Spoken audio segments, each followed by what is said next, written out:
Manchester, 1819. The industrial heart of Britain beats with the rhythm of cotton mills and steam engines. Smoke rises from countless chimneys, darkening the sky above narrow streets where nearly 200,000 souls toil in conditions that would horrify future generations. This is a city transformed by the Industrial Revolution.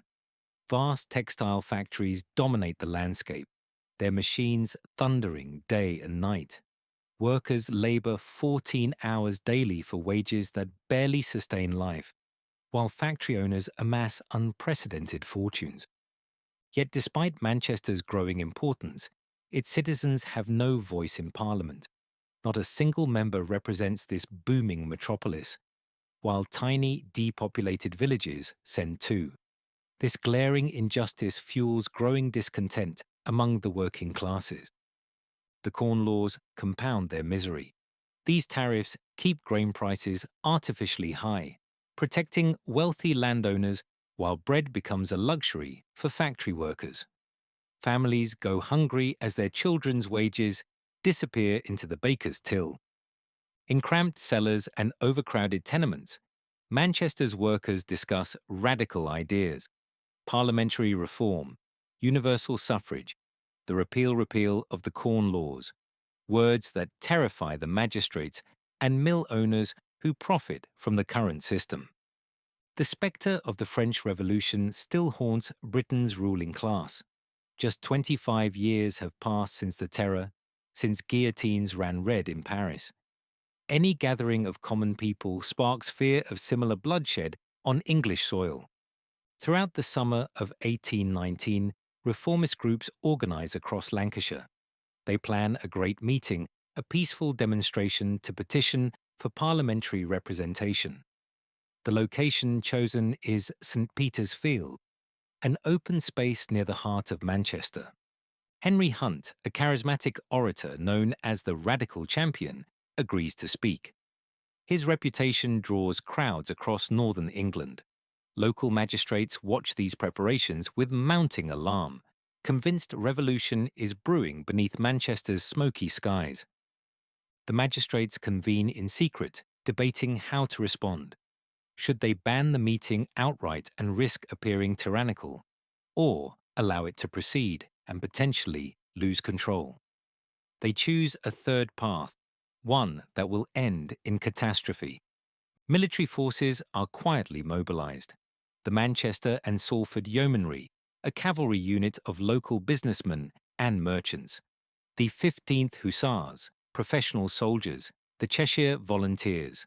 All told, nearly 2,000 armed men await orders.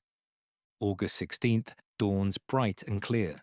From villages and towns across Lancashire, people begin their journey to Manchester. Weavers from Oldham, spinners from Stockport. Entire families walk miles along dusty roads, carrying banners demanding liberty and bread. St. Peter's Field sits near the intersection of Peter Street and Windmill Street, a 9-acre plot usually vacant. Today, it fills rapidly as contingents arrive in organized columns, brass bands playing, children waving flags embroidered with slogans of reform. The atmosphere is festive, almost carnival-like. Women wear their finest Sunday dresses, white to symbolize their peaceful intentions. Men sport their best coats despite the summer heat. This is a demonstration of respectability, not revolution. By noon, the field is packed with an estimated 60,000 people, perhaps more. They stand shoulder to shoulder, a sea of humanity stretching in every direction. Never has Manchester witnessed such a gathering. Never has British authority faced such a challenge. A wooden hustings platform stands at the field's centre, decorated with banners proclaiming demands for parliamentary reform. Around it, the crowd presses close, eager to hear the speakers who will give voice to their grievances and hopes. From windows overlooking the field, magistrates peer nervously at the massive assembly. Their comfortable drawing rooms suddenly feel vulnerable. They see not peaceful protesters, but a revolutionary mob that could sweep away everything they hold dear. Shortly after 1 o'clock, Henry Hunt arrives in an open carriage, escorted by a group of women dressed in white. The crowd erupts in cheers. Here is their champion, the man who will demand justice from an indifferent parliament on their behalf. Hunt ascends the hustings, raising his white top hat in salute. The roar of 60,000 voices shakes the air. Mothers lift children onto their shoulders to glimpse the famous orator. This moment represents hope for a better future, for rights long denied. The crowd settles into expectant silence as Hunt prepares to speak. Banners flutter in the summer breeze. Reform or revolution, universal suffrage, no corn laws. These simple demands represent the aspirations of Britain's disenfranchised millions. Hunt's voice carries across the field, denouncing the rotten borough system that gives empty villages parliamentary seats while Manchester has none. He speaks of bread prices and starving children, of taxation without representation, of rights long overdue. But Hunt's words barely begun when magistrates issue their fateful order.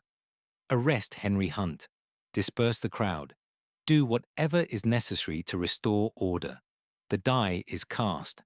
What follows will stain British history for generations to come. The Manchester and Salford yeomanry receive the order to advance. These are not professional soldiers, but amateur cavalry, shopkeepers, and merchants playing at war. Many have been drinking. None have experience controlling large crowds peacefully. Sabres drawn, the yeomanry spur their horses towards St. Peter's Field. The crowd initially assumes this is some ceremonial display. Confusion ripples through the packed masses. Then realization dawns. The cavalry is charging directly at them. Panic erupts. 60,000 people try to flee simultaneously, but the field is so densely packed that movement is nearly impossible. Bodies press against bodies. The elderly stumble. Children are separated from parents. Screams fill the air. The yeomanry crash into the crowd, hacking wildly with their sabres. Blood sprays across white dresses and Sunday suits. A young woman falls, trampled beneath iron-shod hooves. A man raises his arms to shield his face and loses 3 fingers to a cavalry blade. On the hustings, Hunt and other speakers are seized and dragged away. Their banners are torn down and trampled. The symbols of peaceful reform lie shredded in the mud, stained with the blood of those who dared to demand representation. The 15th Hussar charge into the melee, professional cavalry adding to the carnage. Their discipline makes them even more deadly. They sweep through the crowd in precise formations, sabres rising and falling with mechanical efficiency. Mothers clutch screaming children, trying desperately to shield them from flashing blades and pounding hooves. Families that came together in hope are torn apart in terror. The festive atmosphere has transformed into a nightmare of violence and chaos. Those at the edges of the crowd flee down narrow streets and alleyways, cavalry pursuing them. Sabres strike fleeing backs. Horses chase terrified civilians through Manchester's lanes. The violence spreads beyond St. Peter's Field into the surrounding neighbourhoods. Within 15 minutes, it is over. St. Peter's Field lies devastated. Abandoned shoes and torn clothing litter the ground. Pools of blood soak into the summer earth. Groans of the wounded replace the earlier cheers and hopeful speeches. The casualty count begins.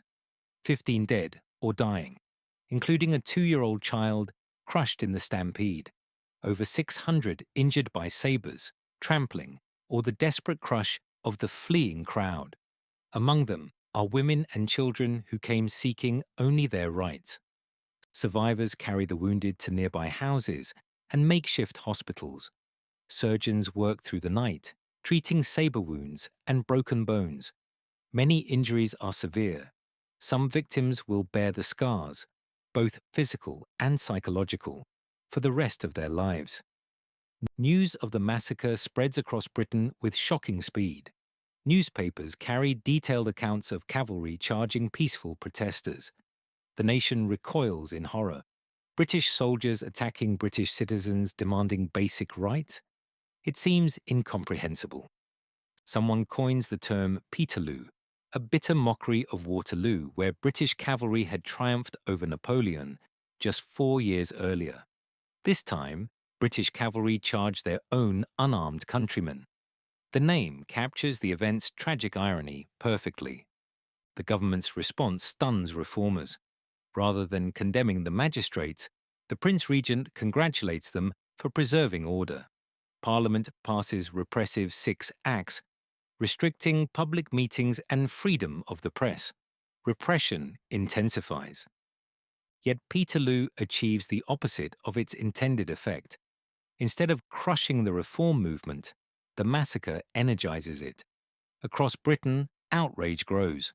Middle-class citizens who previously ignored workers' demands now question a system that produces such violence. Artists and poets memorialize the massacre. Percy Shelley pens The Mask of Anarchy, calling for peaceful resistance. Political cartoons depict the yeomanry's brutality. Peterloo becomes a symbol, a rallying cry that will echo through decades of reform struggles. The path to reform proves long and difficult.